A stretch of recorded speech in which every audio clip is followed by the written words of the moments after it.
Paul Kane has published 8 collections of poems and a dozen other books, including several collaborations with artists and musicians. He has taught at Yale University, Monash University in Australia, the University of Bologna, and Vassar College, from which he recently retired. His awards include fellowships from the Guggenheim Foundation, the National Endowment for the Humanities, and the Bogliasco Foundation, as well as the Fulbright Grant, and in 2022, the Order of Australia for his services to its literature and culture. He is also a licensed builder and runs a textile conservation studio in Warwick, New York. This is his first visit to Iceland. Please join me in welcoming Paul Kane.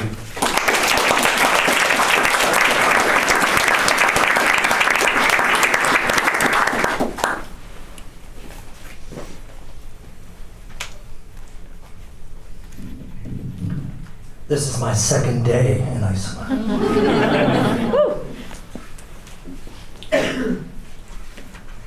The first poem I'm going to read was written in a house that I built in Australia in the outback on top of an old volcano, which I assure you are nothing like the volcanoes in Iceland.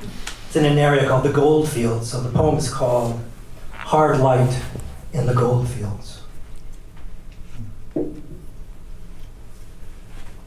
In the far, far distance, just below the lowering sky, with its wash of blue and gray, a line of light appears, as if pressed down along the long horizon. And in that narrow band, white clouds shine, the inverse of the dark hills surrounding them. What isn't a sign these days? Has hope diminished to that extent that a mere streak of light is set upon as evidence that all is not darkness, that the times may yet turn around and dawn burn brighter? And if the world in its indifference can bring us comfort, what need have we of benevolence? The sky gods withdrew a long time ago, but that streak of light, how it answers to a need, and the need answerable to neither hope nor faith, but to the ground of being in the world. That we should exist at all seems unaccountable. A happy accident, we say, though no one believes it at heart. Were it not for all our cruelty, we might live in grace, as hatred is darkness, and darkness the absence of light. We cannot get behind this world, only deeper into it, until inside out its strangeness is revealed, and every prospect, every certainty we thought we knew turns foreign to us. And fresh, like that band of light and those rising clouds. It is only when hope falls away that there is any hope. Look hard at the world, says the world. It is yourself.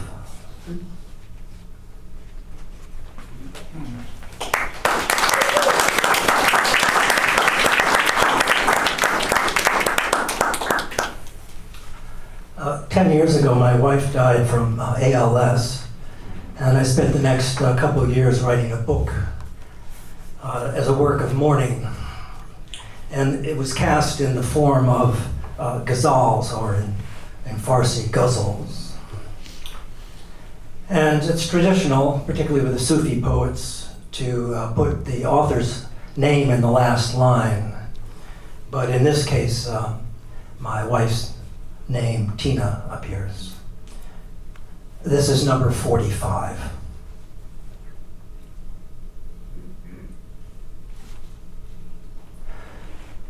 When the angel came to me, I didn't recognize him.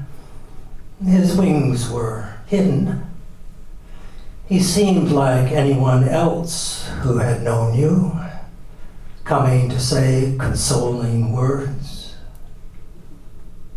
But behind the words, a great space opened out, and I was standing in a shimmering place where the wind was visible like waves.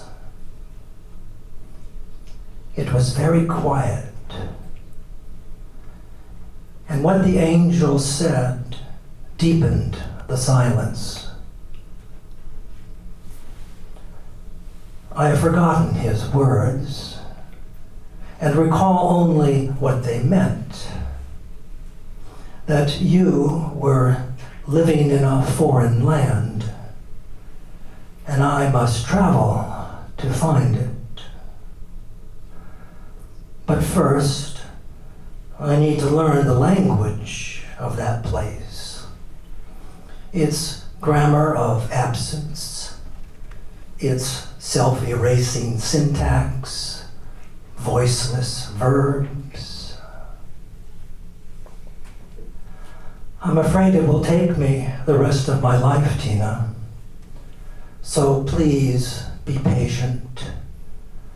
Don't wander away to a place where I can't find you.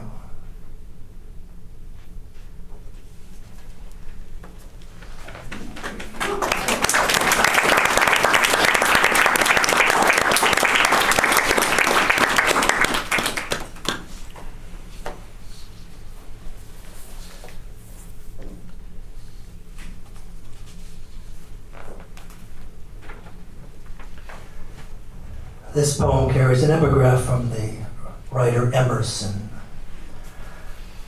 Life only avails, not the having lived. When I am.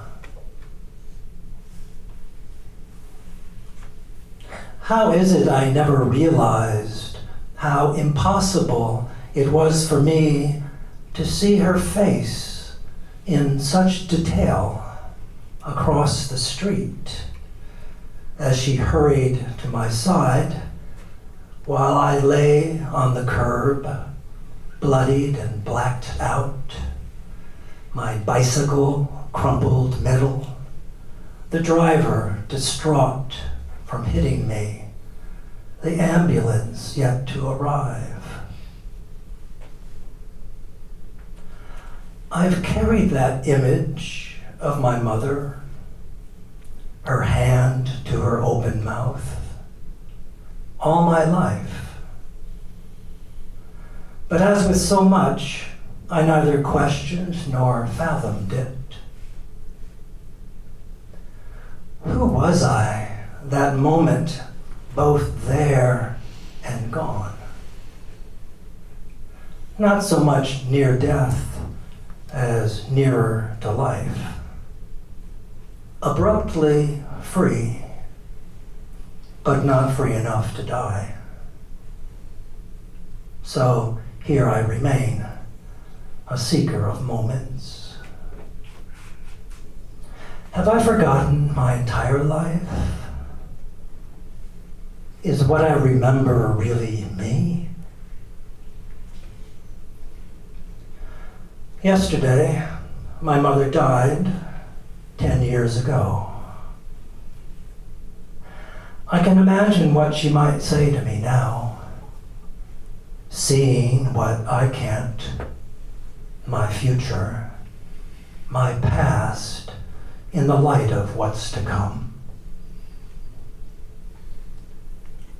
The more you understand, the less you know. Just because it's real doesn't mean it's true.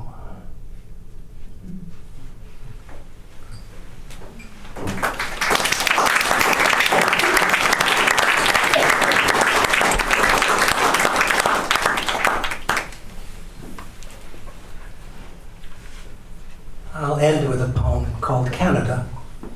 The word meant village, and it was mistaken for the entirety of the country because I kept hearing the word over and over again. And this is about that.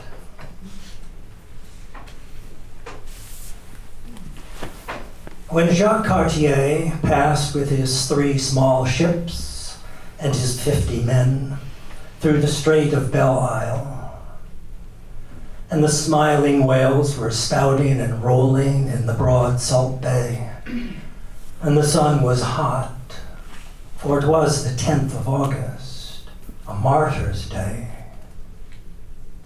Did he turn then and think of St. Lawrence, who made sport of his pain, grilled on that slow fire of death?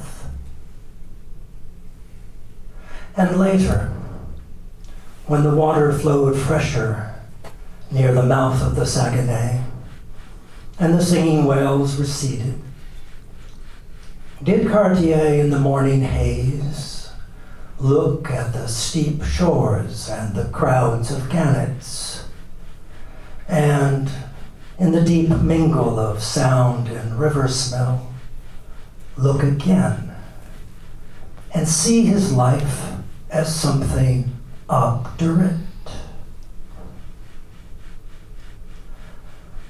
The white bears that swam, the scattered puffins at dusk, the herons that glide so slowly, might all have seemed beautiful to the Breton pilot.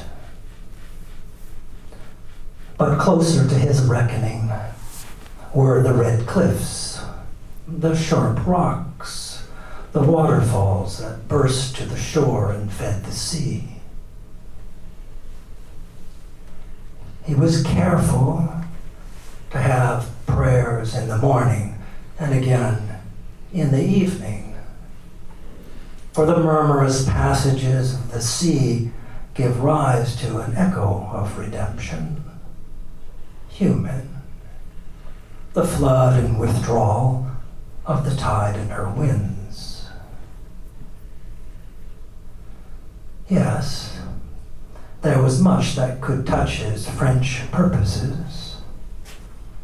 The banks of cod, the tall, straight spruce, and of course the Indians, those Hurons of Donnacoma, with their wild, ingratiating stories of gold, and the furs off their backs, the corn, the hot bread, the sick and the old coming to be healed, and the young women rubbing their arms and running into the woods. These were of his order. And of the luminous nights, the range upon range of mountains, the immensity, really.